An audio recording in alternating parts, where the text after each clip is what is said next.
Halo, selamat siang teman-teman. Kali ini aku bakal sharing nih, sesuai dengan janji aku sebelumnya ya. Aku bakal sharing isi buku, salah satu buku favorit aku. Mana dia? Ini dia. Buku favorit aku nih teman-teman, Sayangi Dirimu, Berhentilah Menyenangkan Semua Orang, karya Sabrina Ara ya. Ini salah satu buku favorit aku dan aku bakal sharing ke teman-teman secara bertahap per babnya, dan isi buku ini benar-benar sangat menarik teman-teman buat kita bahas. Apa sih isi bab 1? Kita coba lihat dulu bab satunya apa guys. Up, sobek. Nih, bab 1 ya. Kadangkala membenci tidak butuh alasan logis. Di sini ada kutipan Mario Teguh teman-teman. Mario Teguh bilang gini, pembenci itu sangat pemilih. Mereka hanya membenci orang yang hidupnya lebih baik daripada mereka. Setuju nggak? Teman-teman pernah ngerasain gak sih kayak atau teman-teman pernah dengar seseorang membenci teman-teman, tapi teman-teman gak tahu nih alasan mereka membenci kita itu karena apa? Aku pribadi pernah ngalamin teman-teman. Itu waktu aku masih di tingkat SMK. Sebelumnya aku sekolahnya SMK ya teman-teman.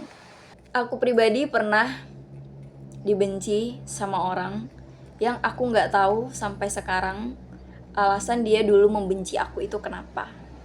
Kalau sekarang kita sih udah say hello dan sapaan dengan baik, tersenyum, udah ya teman-teman. Tapi di masa sekolah dulu, ini kejadiannya di masa sekolah ya.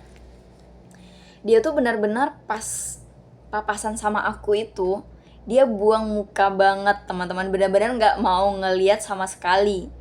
Mau nyapa pun kita gimana. Apalagi kalau waktu masih SMK, kita remaja labil yang lo buang muka ke gue ngapain sapa lo gitu kan.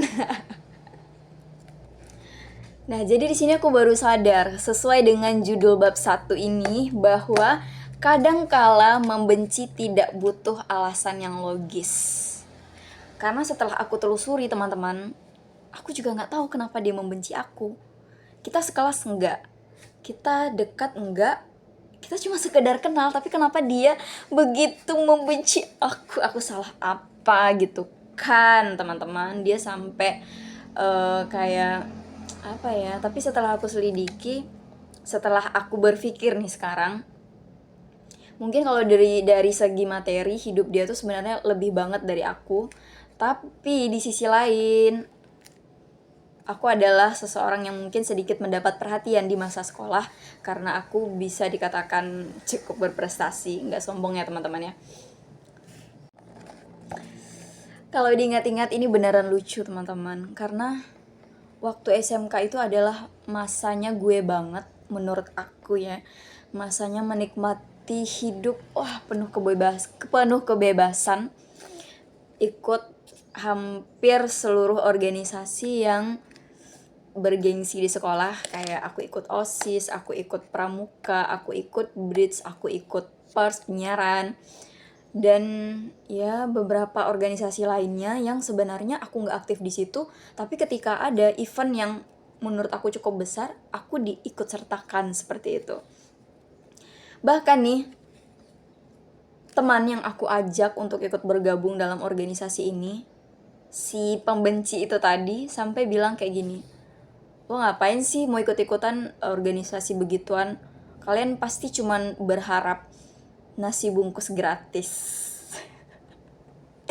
Kalian pasti karena pengen punya baju seragam gitu kan secara gratis. Masya Allah teman-teman. Ini gimana ya cara jelasinnya ya? Kok bisa ya berpikir seperti itu gitu. Seperti apa yang dijelaskan di dalam buku ini, meskipun tahu bahwa membenci terkadang melelahkan, tetapi banyak manusia tetap menggunakan energinya untuk urusan yang satu ini. Bener banget kan? Banyak kita temukan orang-orang yang mau membenci, menjadi pembenci yang mereka sendiri tahu itu melelahkan banget buat dirinya, tapi mereka tetap melakukan itu teman-teman. Dan bahkan tanpa alasan yang logis. Ada saatnya kita harus berjalan sendirian dalam panggung dunia ini. Orang-orang yang kita anggap sudah dekat bisa jadi sebenarnya dibatasi sekat yang memposisikan dirinya sebagai penonton dan kita pemainnya. Lalu kita pun harus tetap menuntaskan adegan demi adegan, meskipun dalam adegan yang lain mereka merangkul kita sebagai orang dekat. Begitulah gambaran kehidupan yang mudah sekali mengubah peran kita. Kadang menjadi sahabat, di lain hari menjadi rival atau saingan. Kadang menjadi lawan main, di kesempatan lain terbahak-bahak di bangku penonton saat kita tergelincir. Jadi teman-teman, dunia ini memang misteri. Seperti cara kerja hati yang bisa tiba-tiba membenci meskipun tidak berinteraksi.